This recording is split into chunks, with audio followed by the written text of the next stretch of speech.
Hi friends, ನಮಸ್ತೆ. Welcome back to my channel. ಇವತ್ತು ನಾನು ಮಸಾಲ ಅಕ್ಕಿ ರೊಟ್ಟಿನ ಯಾವ ರೀತಿ ಮಾಡೋದು ಅಂತ ತೋರಿಸ್ತಾ ಇದ್ದೀನಿ. ಅದಕ್ಕೂ ಮುಂಚೆ ನೀವೇನಾದರೂ ನಮ್ಮ ಚಾನಲ್ನ ಸಬ್ಸ್ಕ್ರೈಬ್ ಮಾಡ್ಕೊಂಡಿಲ್ಲ ಅಂದರೆ ದಯವಿಟ್ಟು ಸಬ್ಸ್ಕ್ರೈಬ್ ಮಾಡ್ಕೊಳ್ಳಿ. ಮೊದಲಿಗೆ ಒಂದು ಮಿಕ್ಸಿಂಗ್ ಬೌಲ್ಗೆ 1 ಕಪ್ಪಷ್ಟು ಅಕ್ಕಿ ಹಿಟ್ಟನ್ನು ಹಾಕ್ಕೊಳ್ತಾ ಇದ್ದೀನಿ. ನಂತರ ಈರುಳ್ಳಿ, ಸಬ್ಬಸಿಗೆ ಸೊಪ್ಪು, ಕೊತ್ತಂಬರಿ, ಕರಿಬೇವು, ಕ್ಯಾರೆಟು ಹಾಗೆ 3 ಹಸಿಮೆಣಸಿನಕಾಯಿನ ಚಿಕ್ಕದಾಗಿ ಕಟ್ ಮಾಡಿಬಿಟ್ಟು ಸೇರಿಸ್ಕೊಳ್ತಾ ಇದ್ದೀನಿ. ನೀವು ಇದ್ರ ಜೊತೆಗೆ ಬೇರೆ ತರಕಾರಿನೂ ಸಹ ಹಾಕ್ಕೊಳ್ಬೋದು. ನಂತರ 1 ಟೀ ಸ್ಪೂನ್ ಜೀರಿಗೆ, ರುಚಿಗೆ ತಕ್ಕಷ್ಟು ಉಪ್ಪನ್ನು ಹಾಕ್ಕೊಂಡು ಒಂದ್ಸಲ ಡ್ರೈ ಮಿಕ್ಸ್ ಮಾಡ್ಕೊಳ್ಬೇಕು.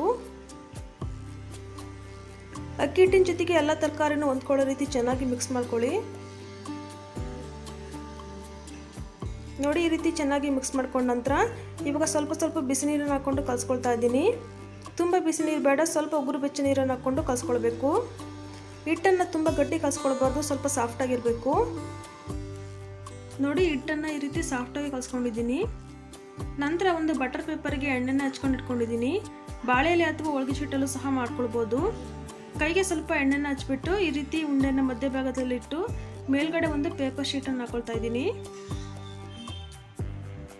ನೋಡಿ, ಇವಾಗ ಈ ರೀತಿ ಸವರಿದ್ರೆ ಸಾಕು, ತುಂಬ ಚೆನ್ನಾಗಿ ಬರುತ್ತೆ.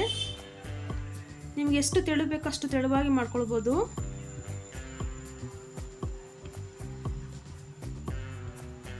ಕೈಯಲ್ಲಿ ತಟ್ಟೋದಕ್ಕಿಂತ ತುಂಬ ಸುಲಭವಾಗಿ ಮಾಡ್ಕೊಳ್ಬೋದು.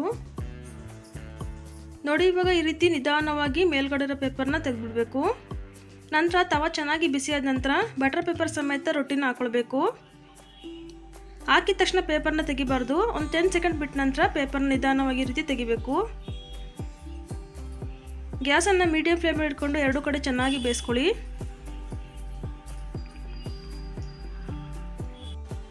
ಇದ್ರ ಜೊತೆ ಯಾವುದೇ ರೀತಿಯ ಸೈಡ್ ಡಿಶ್ ಬೇಕಂತಿಲ್ಲ, ಹಾಗೇನೆ ತಿನ್ಬೋದು. ನಿಮಗೆ ಬೇಕಂದರೆ ಕೆಂಪು ಚಟ್ನಿ ಅಥವಾ ಶೇಂಗಾ ಚಟ್ನಿನ ಮಾಡ್ಕೊಳ್ಬೋದು, ತುಂಬಾ ಚೆನ್ನಾಗಿರುತ್ತೆ. ನೋಡಿದ್ರಲ್ಲ ಫ್ರೆಂಡ್ಸ್, ಎಷ್ಟು ಸಿಂಪಲಾಗಿ ಮಾಡ್ಕೊಳ್ಬೋದು ಅಂತ. ನೀವು ಸಹ ಈ ವಿಧಾನದಲ್ಲಿ ಟ್ರೈ ಮಾಡಿ ಹೇಗಿತ್ತು ಅಂತ ಕಮೆಂಟಲ್ಲಿ ತಿಳಿಸಿ. ಇವತ್ತಿನ ಈ ವಿಡಿಯೋ ಇಷ್ಟ ಆದರೆ ಒಂದು ಲೈಕ್ ಕೊಡಿ. ಹಾಗೆ ನಮ್ಮ ಚಾನಲ್ ಇದುವರೆಗೂ ಸಬ್ಸ್ಕ್ರೈಬ್ ಮಾಡ್ಕೊಂಡಿಲ್ಲ ಅಂದರೆ ದಯವಿಟ್ಟು ಸಬ್ಸ್ಕ್ರೈಬ್ ಮಾಡ್ಕೊಳ್ಳಿ. ಮುಂದಿನ ಹೊಸ ರೆಸಿಪಿಯೊಂದಿಗೆ ಸಿಗ್ತೀನಿ. ಅಲ್ಲಿವರೆಗೂ ಧನ್ಯವಾದಗಳು.